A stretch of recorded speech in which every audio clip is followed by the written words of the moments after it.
আপনারা চান একটা জাহিলিয়াতের রাষ্ট্র ব্যবস্থা, সুদ ঘুষ ভিত্তিক রাষ্ট্র ব্যবস্থা। আপনারা কি চান যে রেডিও টেলিভিশন আস্তে আস্তে ইসলামীকরণ হোক? এটাও আপনারা চান না। না চাইলে তো এটা আল্লাহ দিবে না, এটা একটা নিয়ামত। মানব জাতির জন্য কোরআনের শাসন একটা নিয়ামত। এই নিয়ামত না চাইলে আল্লাহ জোর করে দিবেন না। মদিনায় দিয়েছিলেন কেন? মদিনার অধিকাংশ মানুষ কোরআনের শাসন চেয়েছিল। এই প্রিয় জন্মভূমি তখনই কোরআন শাসন আল্লাহ দিবেন যখন আপনারা চাইবেন। না চাইলে কে দেয়?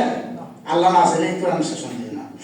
প্রিয় ভাইয়ের আমার, কি বলবে কোরআন কিতাব আল্লাহ, ও আল্লাহর ফেরেশতা তুমি শোনো, আমি দুনিয়ার জীবনে মৃত্যুর আগে, কবর আসার আগে প্রতিদিন রুটিন মাফিক কোরআন তেলাওয়াত করতাম।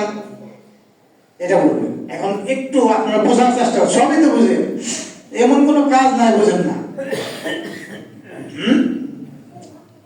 এমন কোনো কাজ নাই যে বুঝেন না, কিন্তু এখানে আসলে আপনার থেমে যান। কোরআন তো কিতাব আল্লাহর কিতাব পড়েছি, তাই উত্তর দিতে পেরেছি। এখন আপনারা যারা আছেন, আপনারা কি কোরআন শরীফ পড়েন? কথা বলেন, এই সপ্তাহে কি কোরআন শরীফ পড়ছেন? যদি কোরআন শরীফ না পড়েন, আপনি ফেরেশতার উত্তর দিতে পারবেন না, আপনার জাহান্নামে যেতে হবে। তাহলে এই যে এতগুলো মানুষ যা আছেন, কোনো কোরআন শরীফ পড়েন না, তাহলে এটা তো সত্য কথা যে কোরআন পড়তে হবে। তো কোরআনে যদি না পড়েন, আপনি কেমনে জানাতে যাবেন?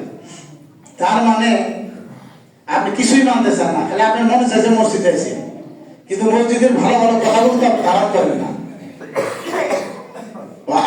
আমানতু বিহি, ও আল্লাহর ফেরেশতা, আমি শুধু কোরআন পড়েই ক্ষমতা হইনি, কোরআনের মধ্যে আল্লাহ যা বলেছে তাই বিশ্বাস করেছি। আপনি কি তাই বিশ্বাস করেন? করেন না। এটা কিন্তু মুখে মুখে বলেন। কোরআনের মধ্যে আল্লাহ কি বলেছেন? তা'মুরুনা বিল মা'রুফ ওয়া তানহাউনা আনিল মুনকার, ভালো কাজের আদেশ, অসৎ কাজের নিষেধ। এটা বলে নাই? ইসলামী রাষ্ট্র যারা গঠন করবে তাদের বৈশিষ্ট্য কি? 4টা বৈশিষ্ট্য। তার মধ্যে একটা বৈশিষ্ট্য ইকিমুস সালাহ, তারা এই রাষ্ট্রের সকল নাগরিকের জন্য নামাজ বাধ্যতামূলক করে দেবে। আপনি যে দলের জন্য কাজ করলেন বলেই তো রাগ করবেন, সেই দল কি নামাজ বাধ্যতামূলক করবে? হয়তো যাকাত আদায় করবে, ও আমারু বিল মা'রুফ, ভালো কাজের নিষেধ দিবে, ও নাহু আনিল মুনকার, খারাপ কাজ থেকে বিরত থাকবে। খারাপ কাজ কি? চুরি ডাকাতি করা যাবে না, মদ বেচা কিনা করা যাবে না, জিনা করা যাবে না, পরের সম্পদ খাওয়া যাবে না, সুদ খাওয়া যাবে না। এগুলো সব খারাপ কাজ অন্তর্ভুক্ত। এগুলো দিয়ে সরকার বিরত রাখবে। আমরা যেমন বিরত থাকতে পারতেছি, আমি আমার ছেলেকে কন্ট্রোল করতে পারি না, যতই বলি মোবাইল দিতে হয়, দিব না, মোবাইল দিতে হয়। আর মোবাইল দিলে সে গেম খেলে, আর গেম খেলে মাঝে মাঝে বাসায় কেউ না থাকলে খারাপ ছবি থাকে। কিন্তু আমি যদি রাষ্ট্রীয়ভাবে এগুলো বন্ধ করতাম, তাহলে কি করতে পারতো? এখন আপনার ছেলেও গেম খেলে, একবার যে ছেলে গেম খেলে সেই ছেলেটা আউট হয়ে যায়। দেখবেন, আমি বাসে দেখছি, মাদ্রাসায় পড়ে হাফেজ, বাসে বইতে সারাক্ষণ সে গেম খেলে। আমি কয়েকজন এরকম দেখছি। কেন? সুযোগ পাইছে, আর হাত ছাড়া করে না। তাহলে মাসে করে লাভ কি? সে যদি গেমে খেলে, সে কিন্তু বুঝে না যে গেম খেলে জীবন নষ্ট। এরকম আপনাদের যাদের ছেলে মেয়ে আছে তারাও এই কাজগুলো করে। ভাই আমার, ওয়া আমানতু বিহি, আমি এই কোরআনের মধ্যে যা আছে বিশ্বাস করছি। মানে কি? মদ হারাম, হারাম বলে বিশ্বাস করেছি। ঘুষ খাওয়া হারাম, হারাম বলে বিশ্বাস করেছি।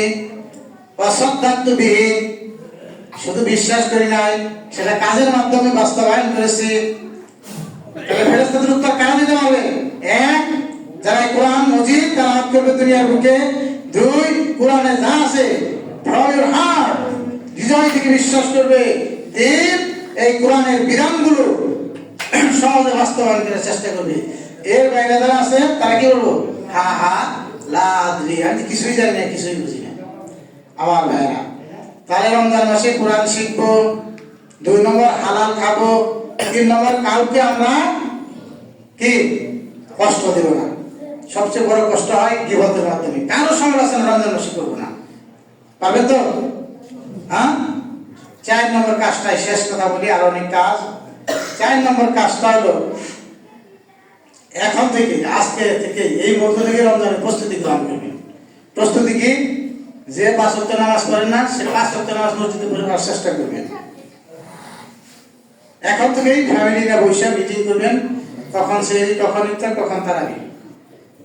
ছেলেমেয়ে যদি থাকে তাদেরকে সেইভাবে দিক নির্দেশনা দেবেন। আল্লাহ তাবারক ওয়া তাআলা আমাদেরকে এই রমজানের হক পরিপূর্ণভাবে সকলকে আদায় করার তৌফিক দান করুন।